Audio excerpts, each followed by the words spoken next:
College football, every game on the board podcast, the middle section here. Jeff from Oskiem Sports, welcome in, buddy. How you feeling? Good, Drew. How are you? I'm doing good. Interested to get your opinion here on a lot of SEC and Big 12 matchups. That's the way that the odds makers put it out on the rotation order. So we'll get after it here. 3-2-1, 3-2-2. SEC East Showdown, top 15 matchup, Tennessee at Georgia. In between the hedges here, we got Georgia laying 12-43 the total in Athens, Jeff. Yeah, interesting game. Before I get to that game, Drew, thanks for having me on tonight. I just wanted to say the tidbit of the day. Last week, I shared a little tidbit that I came across. This week, I want to share it to the listeners and the viewers out there. College football underdogs this year are 66-43 against the spread. That's a 60.6% winning proposition against the Vegas number. So if all you did blindly is bet the college football underdogs, you'd be a very wealthy person entering this week. As for the Tennessee Georgia game, I mean, this Tennessee team, they ran for 232 yards last week, and that was the first time they did that since 2016. They limited Missouri to 344 yards, and it's the 10th straight time the Volunteers have held foes under 400 yards, total yards. Tennessee was actually very fortunate in the red zone, Drew. They were 5 for 5 inside the red zone, all touchdowns. But if you look at the technical angles in this game, they're 8-0 straight up, 7-1 against the spread in the last 8 games overall. They're 8-2 against the spread in this series when they're playing with revenge. And Tennessee is 5-0, perfect 5-0 against the number when they're getting points in this series. If you look at Georgia, they absolutely smothered Auburn. They allowed 0 explosive plays. They have won 8 of the last 10 against Tennessee. Here's the stat of the day in this series. The Bulldogs have won the last 3 by a combined score of 122-26. My math favors Georgia by 15.3 points. I really have no opinion on this game. I'm not sure if you have an opinion on this game, Drew. You know, it's a really tricky handicap for me just because Tennessee, you know, everybody talking about the win streak. I believe it's tied for most in FBS right now, which you wouldn't think about the Tennessee Vols in that. But they have come a long way. It's just going up against Georgia here. You know, they didn't look good in week 1, Jeff. I mean, against that Arkansas team, you know, I know it fell right around the number, but it felt like Arkansas plus the 4 touchdowns was the side in that one. But then week 2, they come out, you know, guns blazing against what a lot of people, including myself, thought was a talented Auburn team, and they ran them off the field. I mean, especially being at home, you know, and that's something that I'm not so maybe, you know, out there in the chat box, if you guys are watching live right now on simulcast on the WagerTalk YouTube channel, it seemed like they were packing in Sanford Stadium there. You know, I think they said 20%. I think that there was a little bit of home cooking there. And you know, any Georgia students there that had a couple beers, they told them to yell on the way in because that looked like a little bit more than 20%. And the home field advantage, I think, was really live. So I would look for that to maybe happen again here against Tennessee. I'm not looking to go against Georgia, Jeff. I don't know if that helps you, man. Yeah, I agree with you. I have no opinion, but if I had to do it, I would take Georgia and lay the points with that defense. All right, so first game down. Second game up here, 12 noon Eastern, 9 a.m. Pacific kick on Fox, heading to the Big 12 here. The Red River rivalry. I don't believe we're supposed to call it the Red River shootout anymore. Oklahoma at Texas. Looks like 72.5 being the total here, Jeff, with Oklahoma laying 2 in the hook. Yeah, this game I actually have a strong opinion on. I really like the Longhorns in this spot. Oklahoma enters this game off back-to-back losses, I think, for the first time since 1998 or 1999. If you look at last week's game against Iowa State, their fourth quarter was absolutely atrocious. Their tackling was terrible. I went back to look at the tape in that game, and I was shocked what I saw on the defensive side of the ball for the Sooners. I'm very concerned about that defense. And if you look at the technical angles in this spot, they're 3-9 against the spread the last 12 games as a favorite. And they're 6 of the last 7 games in this series have been decided by 8 points or less. Now you look at Texas, just like, well, Jeff, you're crazy to like Texas. They look just equally as bad as Oklahoma. And I don't disagree with that, but the balancing, if you balance the two teams, I really like getting Texas plus the points with a veteran quarterback who's making his 37th start compared to the freshman quarterback for Oklahoma making his 4th career start. I think that's a significant advantage in this rivalry game. I think the pressure is going to be on. And if you look at Tom Herman, everyone knows as an underdog, I believe he's 16 or 17-4 against the number as an underdog with 11 outright upsets. I think the Longhorns are an outright underdog winner in this game. I would grab the points, sprinkle a little on the money line, take Texas plus the points. All right, Jeff. And any kind of handicapping advice there when you're betting a team sitting here under 3, talking about Texas plus 2.5? Anytime you get under the 3 number, I always say, like, well, you really like him to win the game in that scenario. Do you bet them on the money line plus the 2.5, or do you kind of split it in some form or fashion? I actually split it. I put more on the spread plus 2.5, but I also recommend putting about 20-25% on the money line as well. And it's strictly a math model play for me. If you look at my math model, it actually favors Texas in that game by 65 points. So I think the wrong team is favored here in Dallas. So that alone steers me in the direction of the Longhorns, and I really like Texas. So I would say 20-30% money line, the rest of it on the spread, take the points, but definitely take the Longhorns in that contest. All right, we got next game up, staying in the Big 12 here, Texas Tech at Iowa State. Minus 12.5 here, the Cyclones and Ames, 64.5 being the total. Yeah, we have an issue here. The quarterback for Texas Tech, Bowman, was injured last week, but his backup came in and played actually fairly well. You look at this Texas Tech team, I think they're grossly underrated. I really like what Matt Wells is doing with this program. They actually outplayed Kansas State last week. They out-first down them. They outgained them. My only concern is their offensive line has been tremendous. They've only yielded 1 sack this season, but now they go against an Iowa State team that's had, I think, 11 sacks so far this year. But you also have the Cyclones off a possible letdown situation. They upset Oklahoma last week as 7.5-point underdogs at home. And now they have to take this Texas Tech team who they may overlook. And I would not be surprised to see Iowa State flat in the first half. You look at Iowa State, they're 2-6 the last 8 as favorites after facing the Sooners. And they're 0-4-1 against the spread their last 5 against opponents off a loss after facing the Sooners. So all the technical angles point to Texas Tech, and it certainly highlights the fact that Iowa State is ripe for a letdown after that big win against the Sooners last week. I would take Texas Tech plus the boatload of points, especially if it gets to 13. I think it opened 13. Now it's 12.5. Wait for 13. Jump on the Red Raiders. I think that's a good value play.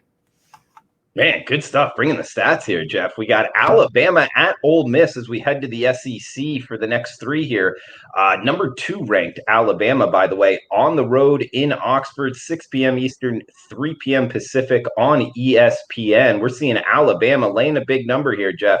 Minus 24, 70.5 being the total. Interesting to note, Nick Saban's 19-0 against former assistants, so he's putting that on the line in Mississippi.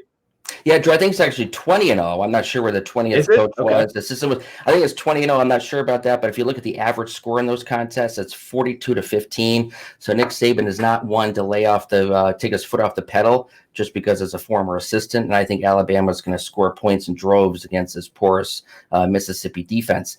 You look at what this Alabama team did against this Texas A&M. They absolutely dominated them. They smothered them. And their offense averaged 16.5 points per play through the air. Mississippi, he revolutionized the Alabama offense. He comes to Ole Miss, big win last week, but they were grossly outplayed by Kentucky. That was a very fortunate win, misleading final score. I think the wrong team won there. Again, Kentucky on the wrong side of the final score for 2 weeks in a row. They had massive edges and offensive success rate and points per play. I think Alabama in this game, my math favors them by 19.7 points. I lean with Ole Miss with that offense. The back door is always wide open. So if you're looking for a value play strictly with math, I would go with Ole Miss in this contest. And what about this total? We in the SEC, we don't normally see totals north of 70 here, Jeff. And you talked about, Lane Kiffin in that offense, but Alabama isn't exactly going slow on offense, especially if they're, in a competitive game. What are you thinking? Any strong feel on the total? I mean, I would lean with the over, just obviously because Ole Miss has looked so good under Kiffin's offense. It's the first year under his offense, and Alabama is very capable of putting up some chunk plays, both on the ground. Even though Alabama has been running the ball that well this season, I think that against this Ole Miss front seven, the Tide will have some success on the ground, some chunk plays. But after what Alabama did through the air last week, almost 17 yards per pass play, I think that is where the total on the over is very is a good bet on that game.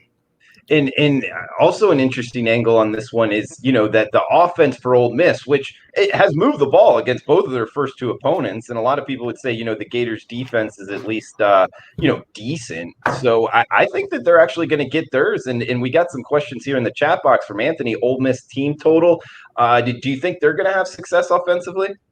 I think they will have success offensively. I don't think this Alabama defense is as good as it has been in the past. It's better than last year, but again, I think it's suspect. And then secondary, I do like the over, and I'm not sure what the team total is for Ole Miss, but I would just, without knowing the number, I'd be leaning that way, depending on what that is. Okay, we got second game in the SEC here. Arkansas at Auburn. This is a 4 o'clock Eastern, 1 o'clock Pacific kick on SEC Network. We're seeing 48 being the total, with Auburn minus 14 at home to the 2-0 ATS Razorbacks. Yeah, true. How about the Razorbacks last week, upsetting Mississippi State and Mike Leach? I know in week one, I thought Mike Leach was a master. He said the offense only takes 3 days to learn. They looked phenomenal in their first game. Last week, they laid an egg. That's the typical Mike Leach experience for the Bulldogs. Get used to it if you're a fan of Mississippi State. That's what you're going to get with Mike Leach. Now, if you look at Arkansas, what they did, they dropped 8 back in the box in that game to force everything to stay in front of them, and that really frustrated the opposing quarterback, and it worked.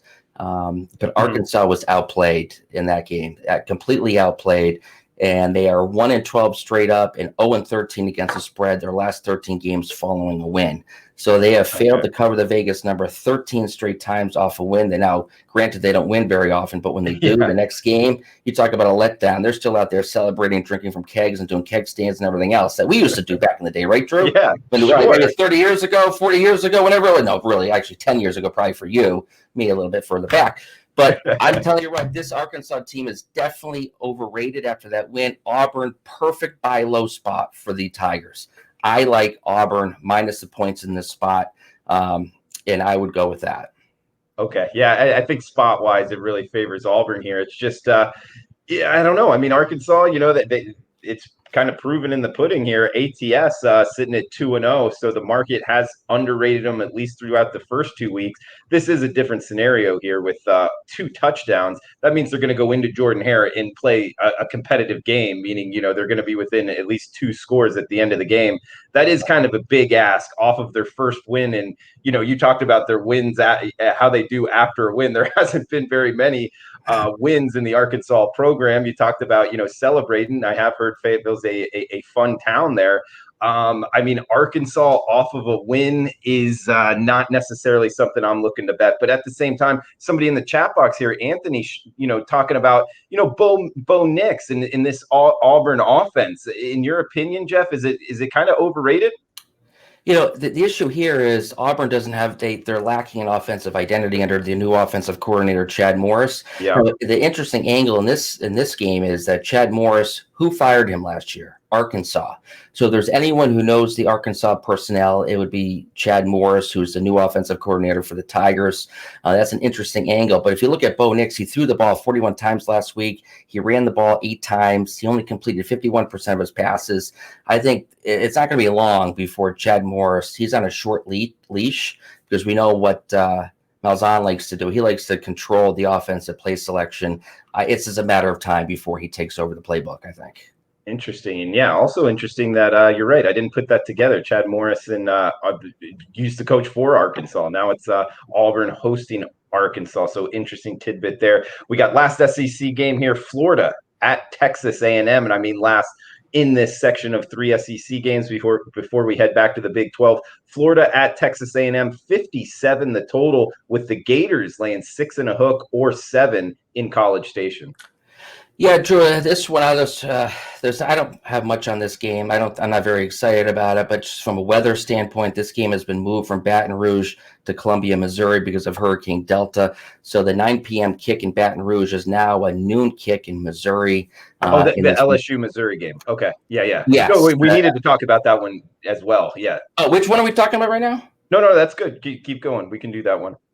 All right, so if you look at Missouri, so that right there, LSU loses their home field advantage. They were 20.5-point underdogs. I think with the new schedule, they're laying 14 in this game. Missouri, I think, is underrated.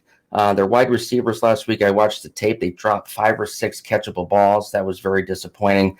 Their secondary played exceptionally well against Tennessee, so I would lean Missouri a little bit in this game. LSU, I'm not sold on their offense. They only converted 25% of their third downs against Vanderbilt, and Miles Brennan completed 23 of 37 for 337 yards, which is pretty good. The biggest concern here for LSU is they have Florida on deck. It's a prime look-ahead spot for the Tigers after they secured a big win last week. They may be peaking beyond Missouri, who can't seem to get out of their own way, to Florida next week. So I would lean a little bit with Missouri plus the points. Okay, and guys, the confusion out there. I originally brought up the Florida game, but you're right, Jeff. It moved, and the rotation number, at least from the WagerTalk Sports Memo service here, it went to the bottom, and so that's why There I you go. said Florida Texas A&M. But whenever that switches, it's always a little funky, guys, in the rotation numbers. So now, get your opinion here on Florida Texas A&M. Anything quickly with 57 being the total. Gators laying 6.5 in College Station. The last 2 meetings between these two teams have been decided by 5 points, by a combined 5 points. And Florida, their defense, there's a real problem here. I am not sold on Kellen Mond, by the way, the quarterback for Texas A&M. I think he is vastly overrated. You look at what he did last year. He averaged 5.7 yards per pass last season against opposing defenses that would allow 5.7 yards per pass. I think he's a mediocre quarterback at best. I would lean with Florida based on the fact that they've been playing. Their offense looks explosive. Texas A&M may be beat up after playing Alabama. A slight lean with Florida, but not much. Okay. In any opinion here on Kyle Trask, the quarterback for the Florida Gators? Do you think he takes snaps on Sundays? I do. Look at what he did. Look at what he did last week. Kyle Trask, he became the 3rd player in SEC history with 10 passing touchdowns through the first 2 games of the season. That's remarkable. He looks phenomenal. He has 2 wide receivers that he's has phenomenal chemistry with. So I think he is a potential player on Sundays. Yeah, so do I. Just from watching him play and the spark that the Gators offense got when he took over, I think it was. And you've seen it with Florida covering spreads here. I kind of like him under a touchdown here, even though they are on the road. We got Kansas State at TCU up next. Jeff, looks like TCU, the Horned Frogs, -9 at home, 50 the total in this Big 12 matchup. Yeah, how about the Wildcats, Drew? They're off back-to-back upset wins. Another one last week. So what do you expect? A letdown? Maybe the Wildcats are going to let down after those 2 back-to-back upsets. So you look back in history, how have they done? They are 3-0 both straight up and against a spread off consecutive upset wins, winning by an average margin of 46 to 22. You look at what this Kansas State team does in October. They're 34-15-2 against the spread. You look at what they do as underdogs, or 41-20-1. In their last several games as underdogs, and the underdog is 4-1 in the last 5 meetings in this series. TCU was off an upset against Texas last week. Their defense looked very good on a down-to-down basis, but they're 11-1 against the spread the last 12 against the number after playing Texas. So TCU is definitely poised for a letdown. I would lean Kansas State. However, Kansas State is outperforming their numbers. I think they're due for regression. But a slight lean with Kansas State plus the points. A new head coach, 2nd-year head coach. They're 7-2 as dogs under his leadership. And we're talking with Jeff from Oskiem Sports at Oskiem Sports on Twitter. He's plus 262% net profit produced all time at WagerTalk. That's a heck of a number there, Jeff. And how long at WagerTalk again?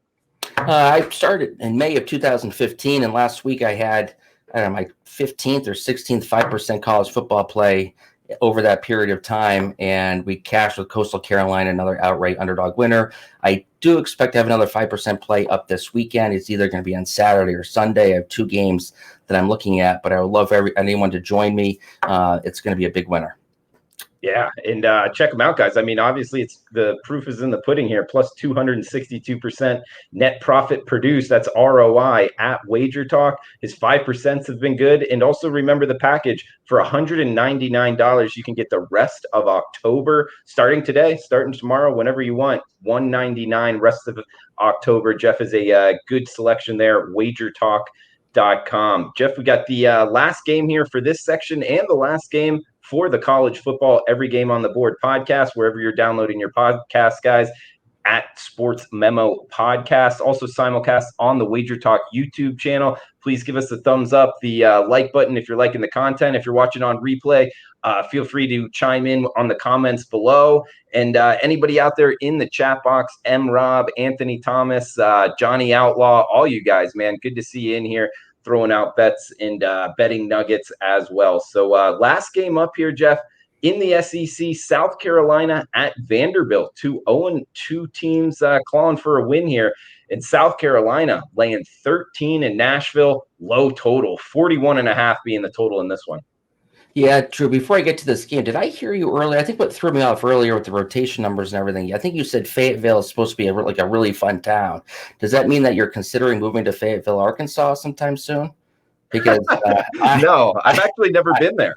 Okay, I was just curious because maybe it is I just never thought Fayetteville, Arkansas would be a fun town, but you mentioned it. I think that kind of threw me off a little bit. No offense to anyone who lives there. I'm sure it's a beautiful city, but in any event, this game, South Carolina Vanderbilt.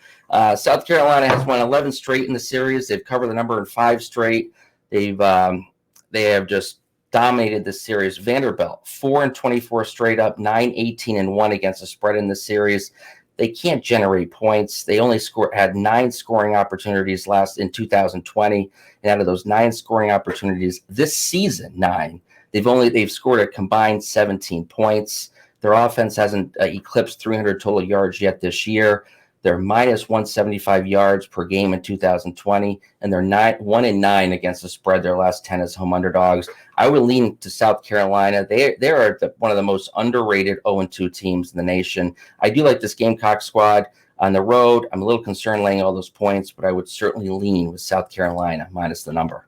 Yeah, Vanderbilt's defense, I guess you could say, is decent, but you talked about it. I mean, offensively pretty inept. And with a low total, I mean, 41.5 being the total, and you're going to have to win by 2 touchdowns. It almost like doesn't really add up. There's not a lot of wiggle room there, Jeff. Yeah, no, I agree. Typically with a low total and a high point spread like that, I would lean towards the dog. But you look at the South Carolina team, I think they're undervalued in the market. They were only outgained by 19 yards last week against Florida. They had 7 more first downs than Florida. Again, the Gamecocks are due for a win. You could technically say they outplayed Florida last week. I believe they were stopped on downs inside the 5-yard line to cut it within 7 in the fourth quarter. South Carolina, undervalued, underrated. Lay the points if you're going to bet this game.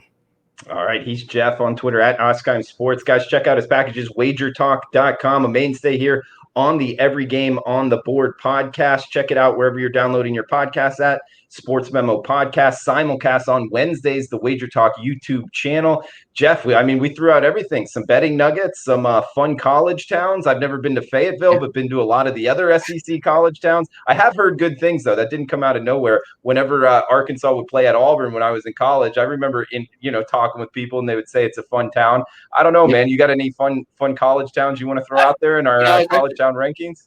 I was in college. I loved Chapel Hill, but obviously for basketball more than football. I was going to ask you, top 3 college towns. Go. I would go college towns. How about that?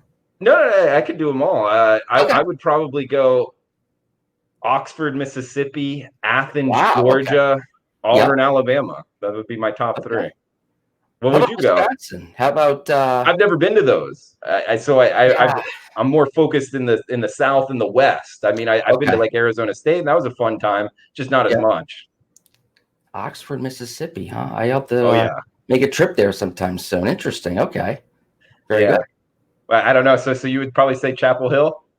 My experience, Chapel Hill, but I haven't traveled the nation as much as you have, Drew. You're a man of many talents, many skills. I don't have the frequent flyer miles you do, but one day maybe I will. But I'll have to hit up Oxford. That sounds like a good time. Yeah, man. The funny thing is that there was not much flying. It was driving. It's more centrally located there in the SEC. Going from Auburn, you could kind of shoot anywhere in under a 6-hour drive.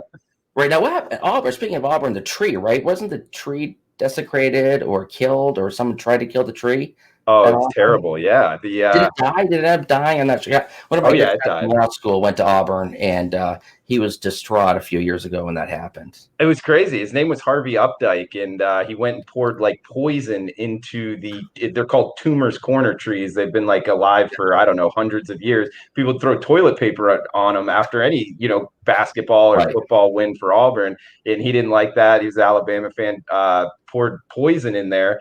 And then, yeah, it ended up killing him. So Auburn's really good in like agriculture, though. So they tore up all that, like they have an agriculture school. They tore up all the soil and everything, and planted new trees in there that are actually the same, like, I guess, I don't know what the right term is, but they come from the old Tumor's Corner trees, and they were Okay. growing them at a separate location. So now those are there, and it's back to, I guess, normal. Oh, interesting. When you said the perpetrator's name was Harvey, I thought you were going to say Harvey Oswald for a second. I was like, wait a minute, this is crazy. And the grassy knoll. But anyway, that's an interesting story. I didn't follow up to see if the tree died or not, but I'm glad they are regrowing there. That's good. Yeah, and we got a lot of people chiming in with different college towns. Yeah, guys, I mean, a lot of good ones here. West Virginia, Ann Arbor, like you said, Wisconsin out there, Jeff, and also Yeah. Gainesville, left out Gainesville, Florida. That's a fun town as well. Yeah. So there's a lot of them out there, Jeff. But overall, good pod, man. Anything else you want to throw out before we shut this down? No, I think that's it, Drew. I really appreciate the time. Thanks for having me again. I'll see you next week, I guess. All right, guys, and check them out, WagerTalk.com. That does it for the Every Game on the Board podcast. Best of luck with your bets, guys. Have a fun, safe weekend, and we will talk for the NFL opening line report on Monday with Teddy Covers, 10 a.m. Pacific time. Best of luck, guys.